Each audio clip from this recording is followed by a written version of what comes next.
کے ساتھ اور بڑا کرم اور احسان ہم سے آپ نے فرمایا کہ حضرت محمد رسول اللہ صلی اللہ علیہ وسلم کی امت میں پیدا تھا. اگر تمام مخلوقات کی طرف نظر کریں اور دیکھیں تو عجیب عجیب طرح کے جانور، عجیب عجیب طرح کی مخلوقات دکھائی دے گی. شیر بھی دکھائی دے گا، بھالو بھی، چیتا بھی، سانپ بھی، اژدہا بھی، بچھو بھی، عجیب عجیب طرح کے جانور دکھائی دیں گے، گدھے بھی دکھائی. لیکن اللہ تبارک و تعالیٰ کا کرم اور احسان دیکھو، اس کا شکر بے پناہ ادا کرو کہ اس پروردگار عالم نے تمہیں اور ہمیں انسان بنا کر پیدا کیا. اس انسانیت کے بعد انسانیت بھی دو گروہ میں بٹی، ایک ہدایت والے لوگ، ایک گمراہی والے لوگ. گمراہوں کو دیکھو، آج اس وقت بھی جو اللہ تبارک و تعالیٰ کے سامنے شانی جھکانے کا وقت ہے، اللہ کی زمین پر سرکشی کرتے ہوئے اللہ تعالیٰ نے تمہیں اور ہمیں منتخب فرمایا اپنے اس پاک گھر میں جمع ہونے کا اور جمع ہو کر اللہ تبارک و تعالیٰ کے ذکر اور یاد کی توفیق ہے. یہ بات سمجھ میں نہیں آتی. یہ بات شاید تم ٹوپی لگا کر اور نہا کر خوش ہو کر مسجد میں آئے ہو تو یہ سوچتے ہو گے کہ ہم خوش نصیب نہیں ہیں بلکہ ہم نمک ضائع کرنے آئے، یا اتنا وقت ہمارا لگ جائے گا، ہم اپنی ساتھ لمبی تقریر کریں گے، نماز بڑی لمبی پڑھائیں گے، آج ہم کچھ اتنی دیر کما لیتے دھما لیتے، چلو باہر فریضہ ہے ادا کرنے، جمعہ ہے قضا ہو جائے گا تو گناہ ہونا ملے گا. نہیں، اگر تم سوچو تو اس سے بڑے فخر اور اس سے بڑی عزت کا مقام کوئی نہیں. تمہیں آج بادشاہوں کے بادشاہ اللہ تبارک و تعالیٰ نے اپنے دربار میں اپنے درباری ہونے کا شرف بخشا.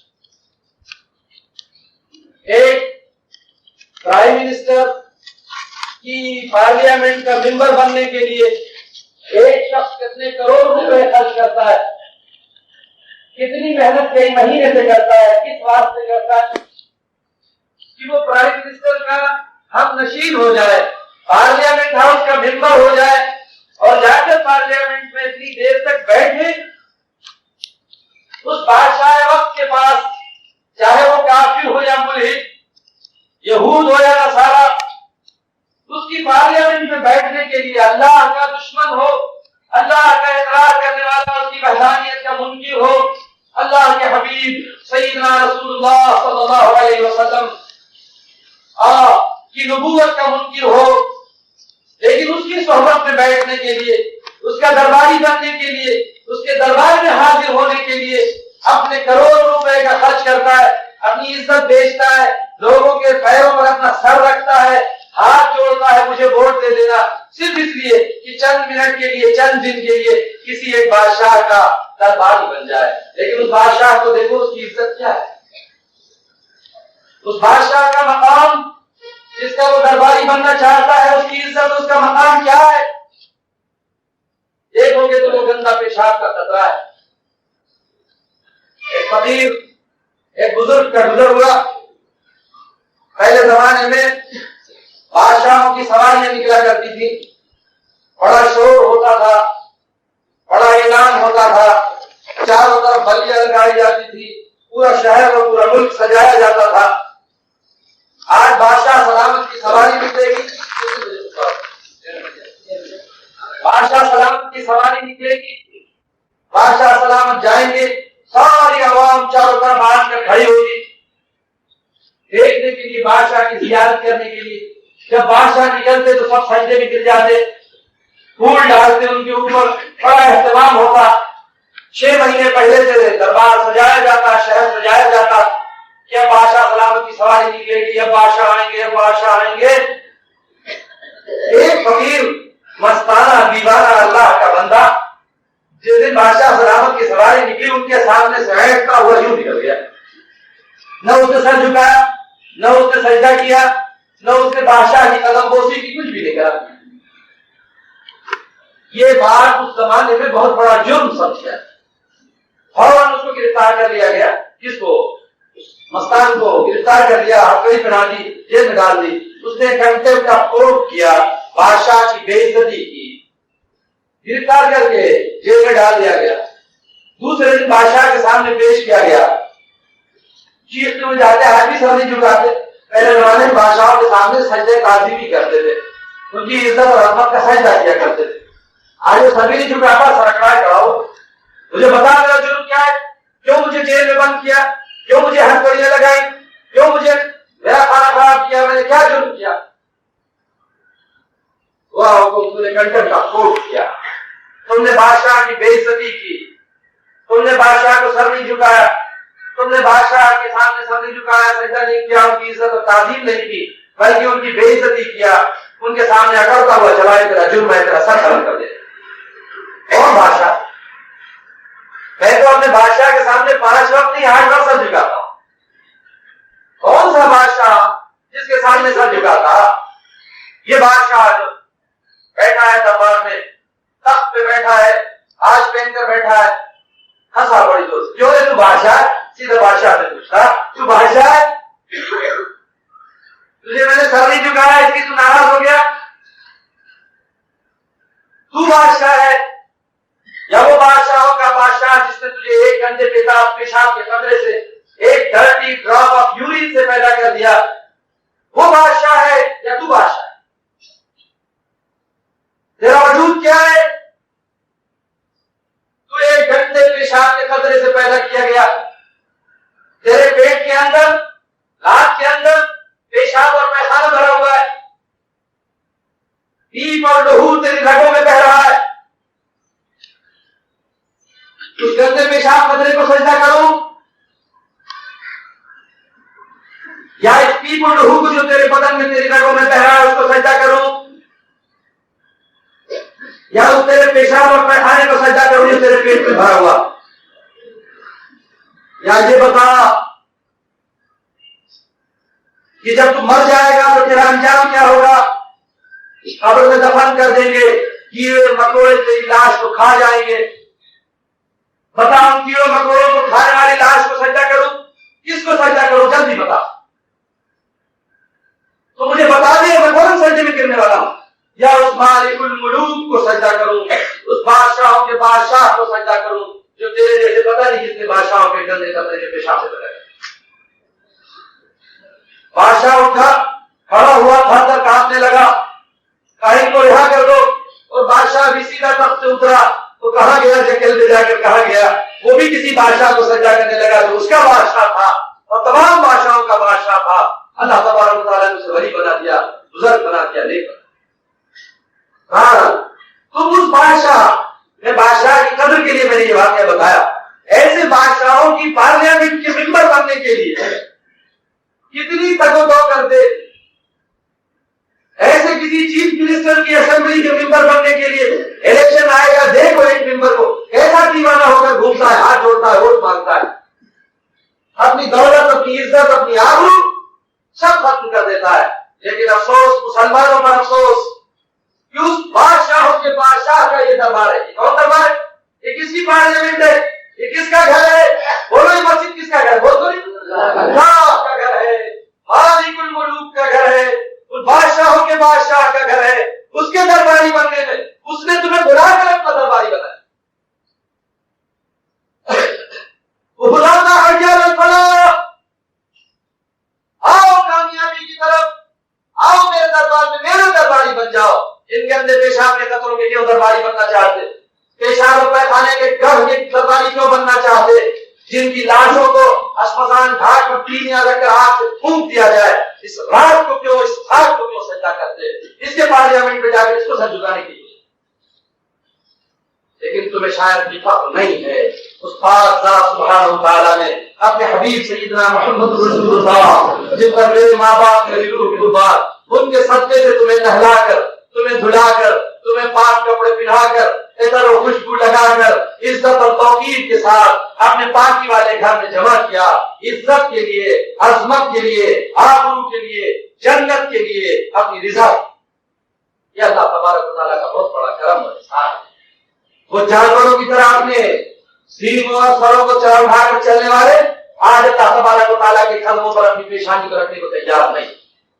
ان سے بڑا مغرور, ان سے بڑا ظالم اس زمین پر کون ہوگا؟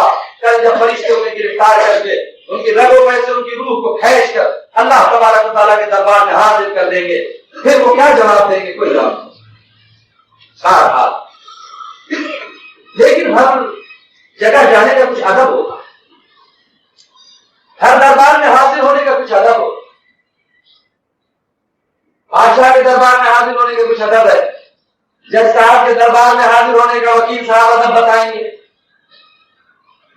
اور بادشاہ کے سامنے وزیر اعظم کے پاس حاضر ہونے کا ادب پارلیمنٹ کا ممبر بتائے گا، اسمبلی کا ممبر بتائے گا۔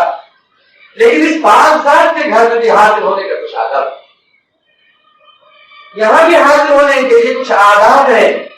وہ آداب سیکھ کر جب آتے تو پھر مزہ ہے، عزت ہے، آبرو ہے، اور اگر وہ آداب سیکھ کر نہیں آتے، ان آداب سے پرے ہو کر آتے ہیں، تو باہر جب ادب نہیں بجا لایا جاتا تو اس کی سزا بھی۔ یہاں کا ادب اللہ تبارک و تعالیٰ کے پاس جانے کا، ان کے گھر جانے کا کچھ ادب ہے، وہ ادب سیکھنا۔ وہ ادب علماء نے تمہیں سکھایا، وضو کر لینا، ہاتھ پیر دھو لینا، مسا کر لینا، چلے آنا کپڑے پہن کے ساتھ۔ ایک تو یہ ظاہری ادب تھا، ظاہری ادب جب تم نے کیا تو ظاہری مسجد کی در و دیوار دیکھ لی۔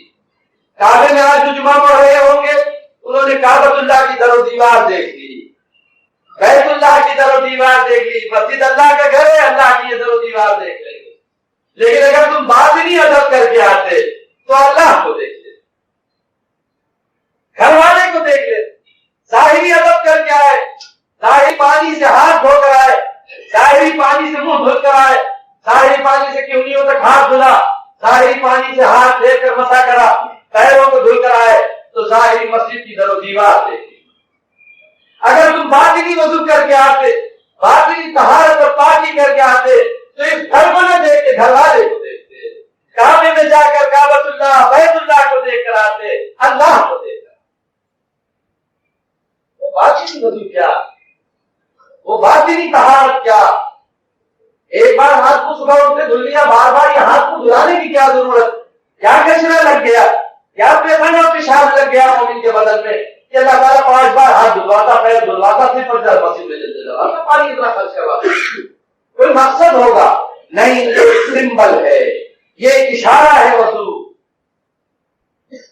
اشارہ ہے کہ جب تم ہاتھوں میں ہاتھ ڈالو اور اپنے ہاتھوں کو دھلو، گویا تم نے اپنے ہاتھ دنیا سے بولتے نا، میں نے تو اپنی زندگی سے ہاتھ دھل لیا، بولتے محاذہ بولتے نہیں بولتے؟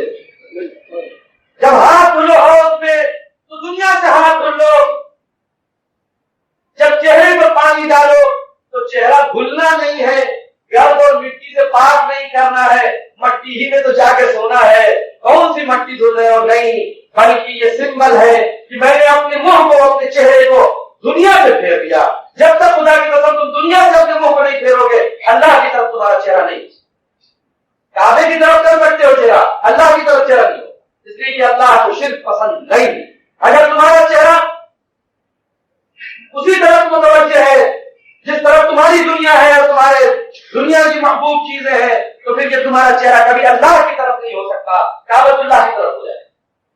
اس لیے جب وضو کرنا تو اپنے چہرے کو دنیا سے پھیر دینا، جب ہاتھ کہنیوں تک دھلنا تو اپنے ہاتھ کو کٹا لینا، اور جب سر پہ مسح کرنا تو اپنی گردن اللہ کے لیے کٹا دینا، اور جب یہ پیر دھلنا تو گویا دنیا سے اپنے پیر کو موڑ لینا، پھر کہنا انی وجہت وجہی للذی فطر السماوات والارض حنیفا وما انا من المشرکین۔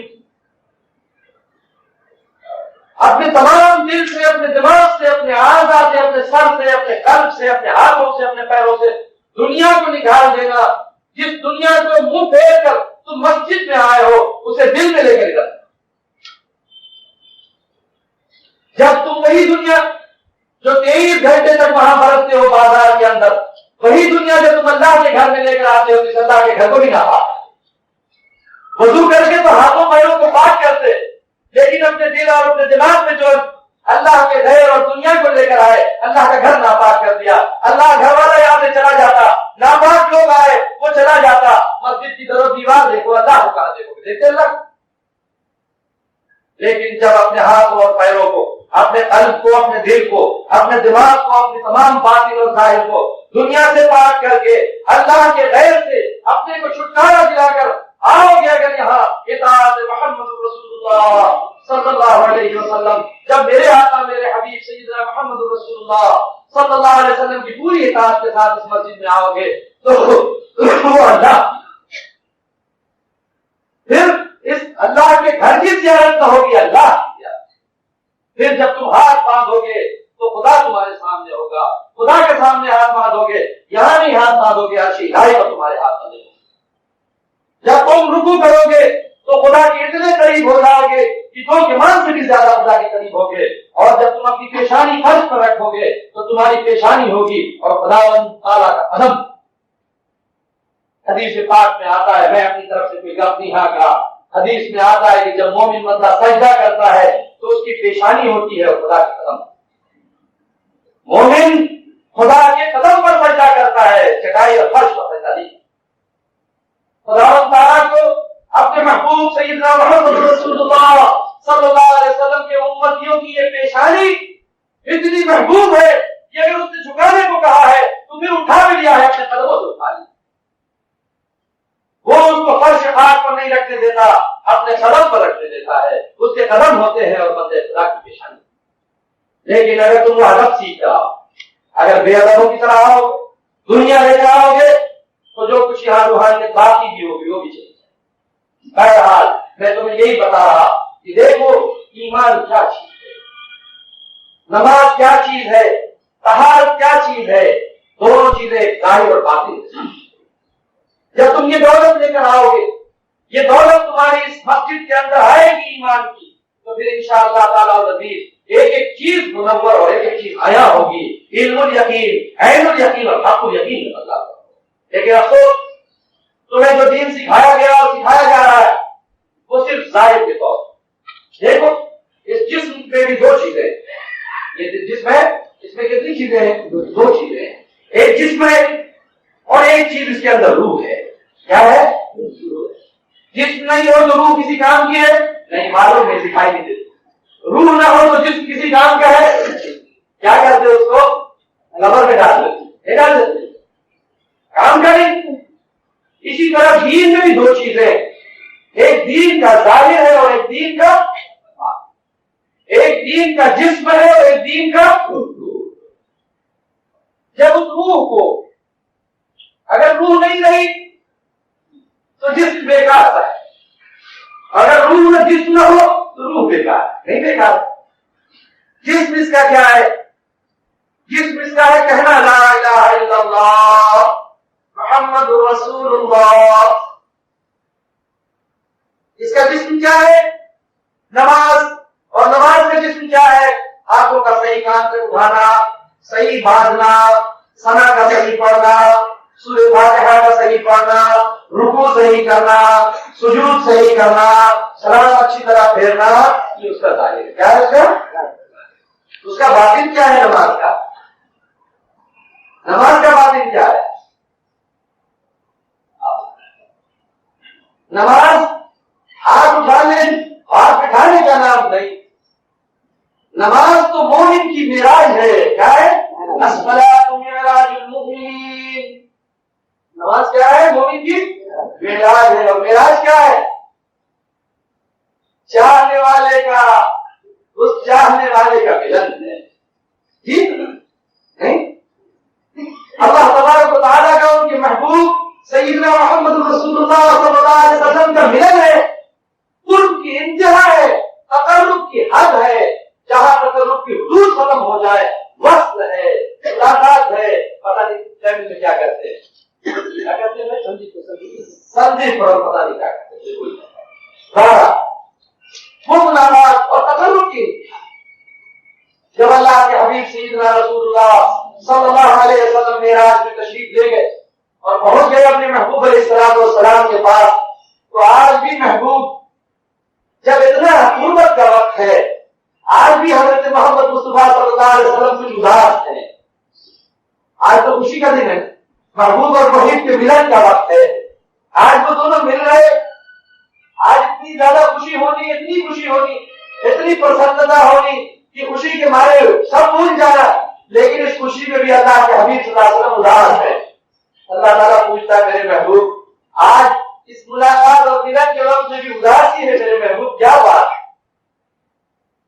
آج تو خوشی کا دن ہے، فرحت کا دن ہے، آج آپ اداس ہے۔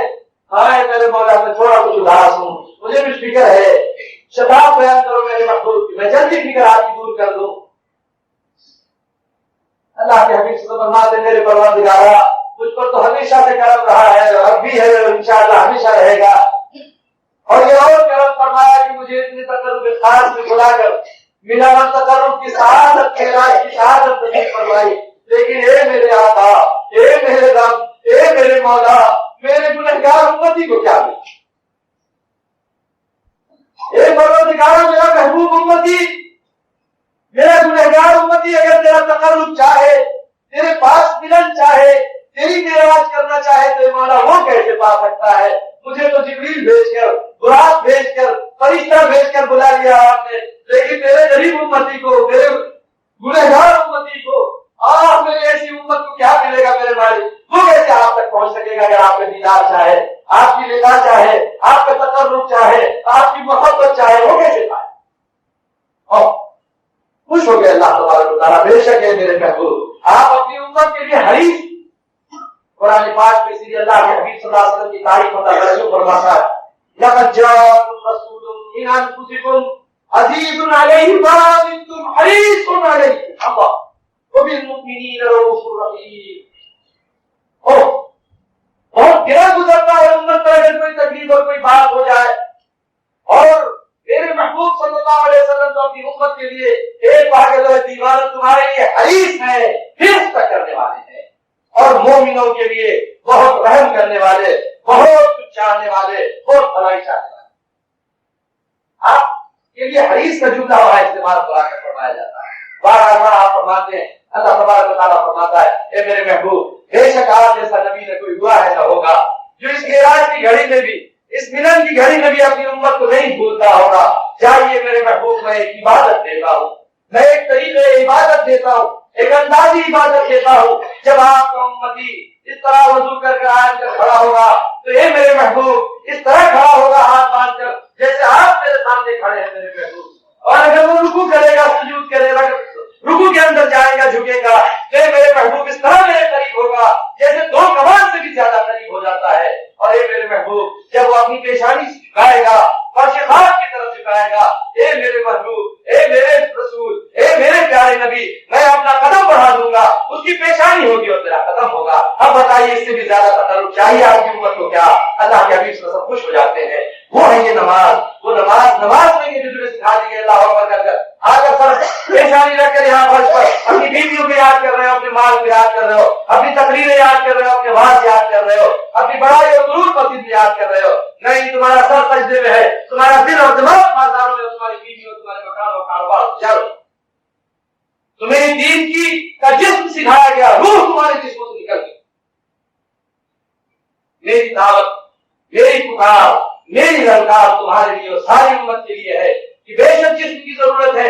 ایسا نہیں سمجھنا کہ جسم کو باقی رکھا، جن بزرگوں نے انہوں نے غلط کیا، بہت بڑا کام کیا، اللہ تعالیٰ نے جزائے خیر دے، لیکن اگر روح نکل گئی تو اس مردہ جسم کو کاندھے بندے پہ ڈھونے سے بھی غائب ہوگا نہیں، وہ جسم سڑے گا، بدبو آئے گی، لوگ پھینک دیں گے۔ آج دیکھو اپنے جوانوں کو، انہوں نے سنتوں کو کاٹ کر پھینک دیا، انہوں نے دیکھو نمازوں کو چھوڑ دیا۔ آج جمعہ ہے، جمع ہو گئے، فجر میں کوئی نہیں دکھائی دے گیا۔ کیوں چھوڑ دیا انہوں نے دین کو؟ وہ چاشنی نہیں، وہ لذت نہیں، وہ طلب نہیں۔ مولوی فرش خاک پر سجدہ کرواتا، اگر کوئی دیوانہ آ کر ان پیشانیوں کو خدا کے قدموں پر سجدہ کروا دے، ہے کوئی جو خدا کے گھر چھوڑ کے جائے گا؟ ہے کوئی جو نماز چھوڑ دے گا؟ نہیں۔ لیکن افسوس ہم جسم لیے ڈھو رہے ہیں سارے عالم میں، روح غائب کر دی ہے۔ میں آپ کی دعوت دینے آیا، بے شک جسم کی بھی ضرورت ہے، اگر جسم نہیں ہوگا روح کا بھی کوئی مقام نہیں، روح ہوا میں چلی جاتی ہے۔ آج اسلام کے دو گروہ ہو گئے، ایک گروہ جسم لے کر بھاگا، ایک گروہ روح لے کر بھاگا۔ ایک کہتا ہے ہم روحانیت والے ہیں، آج پر نماز پڑھ لیتے ہیں، ہمیں کیا ضرورت ہاتھ مارنے کی، شریعت سے ہم سے کیا مطلب۔ ایک کہتا ہے میاں بس یہ کافی ہے، اللہ اکبر کر لیا، رکوع سجود کر لیا، اللہ کریم ہے، معاف کرنے والا ہے، سب ہو گیا، پورا ہو گیا۔ یہ ان کی بکواس ہے۔ نہیں، دونوں کا جمع ہونا. حضرت محمد رسول اللہ صلی اللہ علیہ وسلم جو ایمان لے کر آئے تھے, جو زبان سے کہنا وہ یہ کہنا لا الہ اللہ کے سوا کوئی معبود, کوئی محبت کا کے قابل و پرستش کے قابل نہیں, تو پھر اپنی جان کی بھی پرواہ نہیں, قلب کے اندر جان کو ختم کر کے, نفس کی محبت کو ختم کر کے اللہ کی محبت قلوب کے اندر پیوست کر رہا. حضرت محمد رسول اللہ روح فدا صلی اللہ علیہ وسلم کی محبت کو قلب کے اندر جمع کرنا اور آپ کی اطاعت میں اپنی زندگی کو قربان کرنا, یہ ایمان تھا جو اقرار باللسان کے ساتھ تصدیق بالقلب کے ساتھ تھا. وہ نماز تھی کہ جب کھڑے ہوا کرتے تھے, ہوتے تھے تو مسجد نبوی کے فرش پر, لیکن مقام ان کا ہوتا تھا عرش بری پر. جب وہ جھکتے تھے تو بظاہر مدینے میں مسجد نبوی میں جھکا کرتے تھے, لیکن بباطن ان کی روح اور ان کا نفس اور ان کا مقام اللہ تبارک و تعالیٰ کے سامنے دو کمال سے بھی زیادہ قریب ہوا کرتا تھا. اور جب وہ اپنی پیشانیاں نیچے جھکایا کرتے تھے تو عرش الہی سے خدا کے قدم مسجد نبوی کے فرشوں پر ہوا کرتے تھے, ان کی پیشانی ہوتی تھی اور خدا کا قدم. وہ دین مٹ نہیں گیا, وہ دین ختم نہیں ہو گیا, لیکن ہماری بے وقوفی, ہماری بےہودگی, ہماری غفلت, ہماری شرک اور کفر اور بدعت کی وجہ سے جو ہم نے اپنے سینوں کے اندر بھر لیا, اس کی وجہ سے آج ہمارے اندر سے وہ روح نکل گئی. ایک روح کو لے کے ادھر بھاگا جا رہا ہے, ایک اسلام کی وہ جسم کو لے کر ادھر بھاگا جا رہا ہے. نہیں, آؤ روح اور جسم کو ملا لے. اور یا اللہ بزرگان دین, کاملین, واصلین, اللہ کے برگزیدہ بندوں نے جو دین پیش کیا, یہ 20 برس تک جو مجاہدہ کرا, اپنے نسلوں کو قربانی دی, اپنے نسلوں کی محبت کو دفاع کیا, اللہ کی محبت کو قائم کیا, تب اس کے بعد دین کو لوگوں کے سامنے پیش کیا. اس کی وجہ صرف یہ تھی کہ پہلے خود ایمان اپنے قلوب کے اندر قائم ہو جائے, نفس کی بندگی کرتا, خدا کی اطاعت سے دور رہتا, تو پھر قلوب کے اندر غیروں کی محبت بھری, زبان سے اللہ کی محبت کی دعوت کیسے ہو سکتی؟ ہاتھ اور پیروں کو مسلح پر رکھ کر, دل کو بازاروں میں گھما کر, پیشانی کو زمین پر رکھ کر, نفسوں کو بیویوں اور بچوں کے پاس رکھ کر, یہ ایسی نماز کو پیش کر کے ایسی نماز سکھا کر کیا فائدہ ہوگا؟ نہیں, پہلے وہ نماز خود پڑھ لو جو نماز حضرت محمد رسول اللہ صلی اللہ علیہ وسلم لائے تھے. پھر جب تم وہ نماز کسی کے سامنے پیش کرو گے تو انشاءاللہ تعالیٰ عزیز پیشانی ہوگی, جبھی ہوگی اور خدا کے قدم ہوں گے.